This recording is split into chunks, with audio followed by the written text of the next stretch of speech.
ఇచ్చేసినందుకు.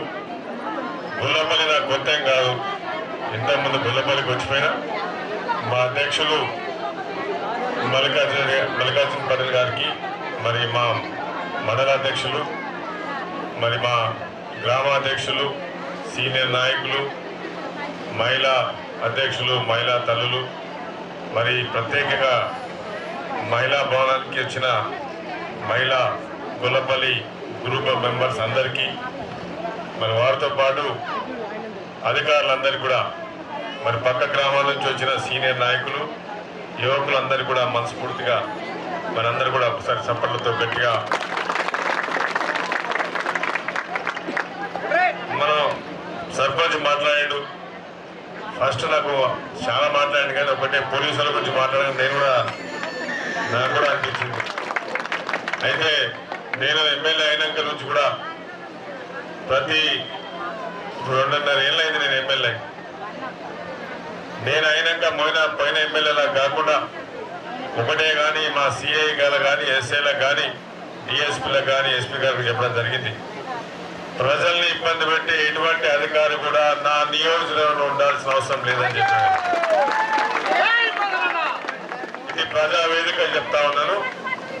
నేను ప్రజల్ని ఇబ్బంది పెట్టి ఏ పోలీస్ ఆఫీసర్ కూడా నా కాన్స్టిట్యుయెన్సీలో ఉండకూడదు. తప్పు చేస్తే న్యాయం చేయండి, చెప్పండి, కానీ అనవసరంగా అక్కడ నంది దగ్గర ఉండి ఫోటోలు కొట్టి పరేషాన్ చేస్తారని చెప్తున్నారు.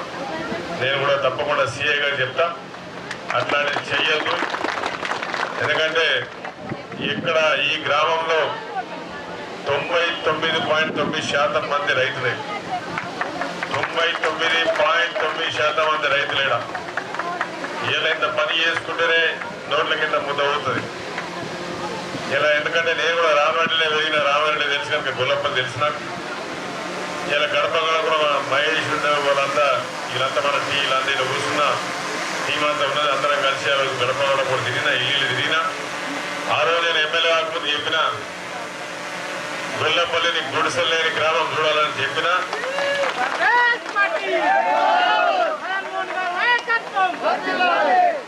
మరి ఎమ్మెల్యే కాకముందే చెప్పిన, దేవుని మొక్కిన ఆయనక మల్లన్న స్వామికి మొక్కిన, ఆ దేవునికి మొక్కిన. శివాలయం కూడా పోయినాం కదా మనం, ఆ నంది దగ్గర. ఈ వచ్చినప్పుడు మన గొల్లపల్లి రావాలంటే నందిని దర్శనం చేసుకునే రావాలి, అన్న కదా. నందిని మొక్కి లోపలికి రావాలి. శివుని మొక్కినట్టే నందిని మొక్కినట్టే. మరి శివుని నందిని మనం ఆశీర్వాదం తీసుకుంటేనే శివుని ఆశీర్వాదం తీసుకున్నట్టు. మన గొల్లపల్లికి వచ్చినప్పుడు ఆ రోజు కూడా నేను చెప్పిన, నేను వచ్చినాక ఇలా మనము మొట్టమొదటి విడుదల 8 సుమారు మనకు 8 ఇల్లు ఇచ్చినాం. ఇక్కడ ఎంపీడో గారు ఈయన ఉన్నారు. 8 వచ్చినాయి కదా. ఎన్ని కంప్లీట్ అయినాయి? 7 కంప్లీట్ అయినాయా? 8 ఇల్లు వచ్చినాయి. 7 వచ్చినాయి. 7 కంప్లీట్ అయినాయి. మళ్ళీ ఈ విడత వస్తున్నది. సర్పంచ్ అడిగిండు, మన పెంకులు, మరి ఎంపీడో ఇక్కడ ఉన్నారు, వారికి చెప్తా ఇన్స్ట్రక్షన్స్ ఇస్తున్నా. అదేదో సెలెక్ట్ చేసుకుని ఏవైతే అత్యధికంగా ఉన్నాయో వాళ్ళకి తప్పకుండా 2వ విడతలో కూడా ఇందిరమ్మ ఇల్లు ఇప్పిస్తా. ఇవాళ ఇందిరమ్మ ఇల్లు ఇవి ఎలిజిబుల్ ఉన్నాయి. లిస్ట్ ఇచ్చి నాకు మీ ముందరనే ఎంపీడీ వారు కూడా ఇస్తా ఉన్నాను.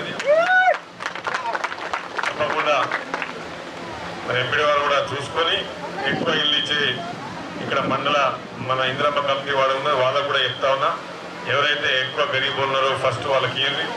ఎందుకంటే మనకు ఈ 2వ విడతల ఇల్లు రావాలా. ఇందిరమ్మ ఇళ్ళల్లో ఒకటే రోజు మొత్తం ఎల్లారెడ్డి నియోజకవర్గం చరిత్రలో 700 ఇళ్ళు ఒకటే రోజు గృహప్రవేశం చేసినాం. ఇళ్ళలో కొబ్బరికాయ కొట్టి గృహప్రవేశం చేసినాం. ఒకటే రోజు 700 ఇల్లు చేపించాం. గొల్లపల్లిలో సుమారు ఇప్పటివరకు 45 లక్షల సీసీ రోడ్లు ఇచ్చాను నేను వచ్చినాక. ఇలా 45 లక్షల సీసీ రోడ్లు వచ్చినాయి. ఇప్పుడే 20 లక్షల రోడ్లు ఓపెన్ రోడ్ చేసి వచ్చినాం. ఇప్పుడే శంకుస్థాపన చేసినాం. టోటల్ మొత్తం మన కిషన్ సర్పంచ్ చేసాడు. సర్పంచ్ చాలా యాక్టివ్గా పాపం చాలా రోజుల నుంచి అడుగుతా ఉన్నాడు, అన్న పెద్ద ప్రోగ్రాం పెడతా నేను రావాలా నాకు ఒక్కసారి గొల్లపల్లి టైం ఇవ్వాలని చెప్పాడు. ఇంతకుముందు వస్తా అనుకున్నా, కానీ ఈసారి ఏం పురుసెత్తుకున్నా, నాకు ఏం టెన్షన్ లేదు. మీరు ఎంతసేపు వచ్చుకుంటే అంతసేపు ఉంటాయండి గొల్లపల్లి.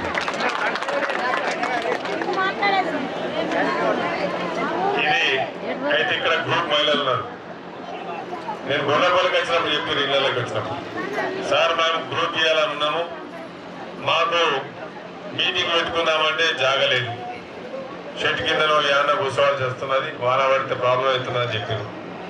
అయితే నేను ఎమ్మెల్యే అయినాక నా మనసు అంతా మహిళలకు భవనం ఇవ్వాలి, వాళ్ళకు హాల్ కట్టియాలని చెప్పేసి అనుకొని గొల్లపల్లికి 10 లక్షల రూపాయలు శాంక్షన్ చేయించిన. ఇవాళ మనము కొబ్బరికాయ కొట్టినాం. ఇవాళ భవనం కూడా తొందరలోనే కంప్లీట్ చేసుకుంటాం. ఈ మీకు టెన్షన్ లేకుండా రేపు ఏ మీటింగ్ పెట్టుకున్నా, ఏ కాగితాలు పెట్టుకున్నా, ఫైళ్ళు పెట్టుకున్నా కానీ ఇలా మీరు ఈ భవనాలు పెట్టించుకోవచ్చు. మరి నాకు మళ్ళీ కిషన్ చాలా అడిగాడు, మస్తు ఇచ్చిండు, అంత లెక్క పెద్ద లెక్క ఇచ్చాడు. నాకు చాలా శాంతానంత పెద్ద లెక్క ఇచ్చాడు. కంపల్సరీ చేస్తా. మీ అందరికీ తెలుసు, నేను ఒకసారి మాట ఇస్తే మాట తప్ప 100% మాట మీద ఉంటా. మరి 3 లక్షల రూపాయలు కమ్యూనిటీ హాల్కు అడుగుతున్నాడు.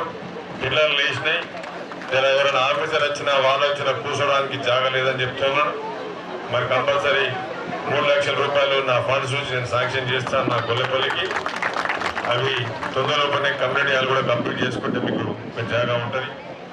మరి దాంతోపాటు మనకు ఇక్కడ ఈ గ్రామంలో సుమారు 1 లక్ష రూపాయల వరకల CMRF చెక్కులు ఇప్పించినాం. మనము కొన్నారి రాజవ్వకు వచ్చిన చెక్కు, లక్ష్మికి వచ్చింది, వజ్రపల్లి లక్ష్మికి వచ్చింది, నరేష్కి వచ్చింది. ఇది ఆపరేషన్ అయినాక ఈ బిల్లులు కూడా ఇప్పించినా, ఇక్కడ గొల్లపల్లిలో బిల్లు కూడా ఇప్పించిన. మరి ఇంతకుముందు ఇక నేను బాధ్యుల గురించి ఎక్కువ మాట్లాడతలేను. ఇంతకుముందు మా అధ్యక్షుడు అన్నాడు, మా ఎల్ఏటి మన మల్లికార్జున పటేల్ చెప్పిండు, ఎందుకంటే ఏమీ డెవలప్మెంట్ కాలే. ఊరు చిన్న ఊరు, అన్ని మట్టి రోడ్డు. మనం ఇప్పుడు 40 లక్షలు ఇచ్చి సీసీ రోడ్లు, ఇంకా డ్రైనేజ్ ఇంకా చాలా ఉన్నది. ఇలా రామారెడ్డిలో ఈ డ్రైనేజ్ చాలాసార్లు డ్రైనేజ్ గురించి కిషన్ వచ్చిండు. మరి అది కూడా తప్పకుండా నేను మనం మాట్లాడి చేపిస్తా. బతుకమ్మ వేసేటప్పుడు మెట్లు కావాలని అడుగుతున్నాడు కదేనా చెట్ల, తప్పకుండా నేను ఒకసారి ఇప్పుడు టీఆర్డి ఈయనే ఉన్నాడు, మన బాలసింగ ఈయనే ఉన్నాడు. ఒకసారి లేవు ఒక్కసారి ఎస్టిమేట్ చేసి నాకు ఇవ్వాలి, ఎస్టిమేట్ చేసి మాట్లాడతాను. ఇలా ప్రతి గ్రామంలో 30 నుంచి 40 లక్షల రూపాయలు పనులు చేపిస్తున్నాం. ఏడవైనా కానీ వర్క్లనే నా మనసు అంతా ఓన్లీ పని మీదే ఉన్నది. కొట్లాడడం మీద లేదు, కొన్ని కొట్టేది లేదు, కొన్ని మీద కేసు పెట్టేది లేదు, కొన్ని బెదిరించేది లేదు. పని గురించి ఆలోచిస్తున్నా తప్ప వేరే మైండే పోకలేదు నాకు. ఇలా గ్రామంలో ఏం కావాలా, సీసీ రోడ్లు కావాలా, డ్రైనేజ్ కావాలా. నేను ఎమ్మెల్యే అయినాక సుమారు 800 బోర్డులు ఇప్పించిన మొత్తం వెల్లండి నియోజకవర్గంలో. ఈడ చాలా ప్రాబ్లం, వాటర్ ప్రాబ్లం ఉందని ఈడ కూడా ట్యాంక్ అడిగిండు. నేను ఒకటే అడిగినా, ఏదమ్మా కిషన్ చెప్పాడు. అసెంబ్లీలో నేను ఫస్ట్ మైక్ పెట్టినప్పుడు ఈయన రావాలి చదువుకుని పోయినా, ఇలా చదువు ఉంటేనే ఇవాళ ఇంతదాకా వచ్చిన. ఆ రోజు మైక్ పెట్టి అసెంబ్లీలో ఫస్ట్ ఎమ్మెల్యే అయినా ఒకటి అడిగిన, సార్ మా ఎల్లారెడ్డి ప్రాంతం వెనుకబడ్డ ప్రాంతం, ఈ ప్రాంతాన్ని మేము అడిగేది, ఒక పేదవాడు అడిగేది 3 విషయాల్లో అడుగుతున్నారు సార్. తినడానికి 3 పూట తిండి కావాలి, తాగడానికి మంచినీళ్ళు కావాలి, మరి పండుకోవడానికి ఇల్లు కావాలి.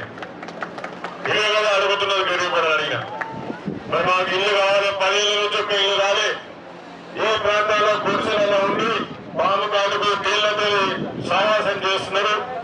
మా వాళ్ళని మాట్లాడినాం. మరి నేను వచ్చినాక 3800 ఇల్లు వచ్చినాయి. ఇలా సుమారు 60% ఇల్లు కంప్లీట్ అయిపోయినాయి. ఇళ్లలో కూడా పైసలు కూడా 1 రూపాయి కూడా పోకుండా నేను ఎండి ఆఫీస్ తిరుగుకుంటా, కలెక్టర్ ఆఫీస్ తిరుగుకుంటా డైరెక్ట్ ఎవరైతే ఇల్లు కట్టుకుంటున్నారో వాళ్ళ అకౌంట్లలో ఇప్పించిన. వాళ్ళ అకౌంట్లో 1 రూపాయి కూడా, ఎవరైతే 5 లక్షల రూపాయలు బేస్మెంట్ నుంచి పైసలు పడాలి, ఏడ ప్రాబ్లం ఉన్నా కానీ, మూలం ప్రాబ్లం ఉన్నా, ఇసుక ప్రాబ్లం ఉన్నా, ఎంఆర్ఓతో మాట్లాడుకుంటూ, పోలీసులతో మాట్లాడుకుంటూ గరీబులను ఇబ్బంది పెట్టద్దు.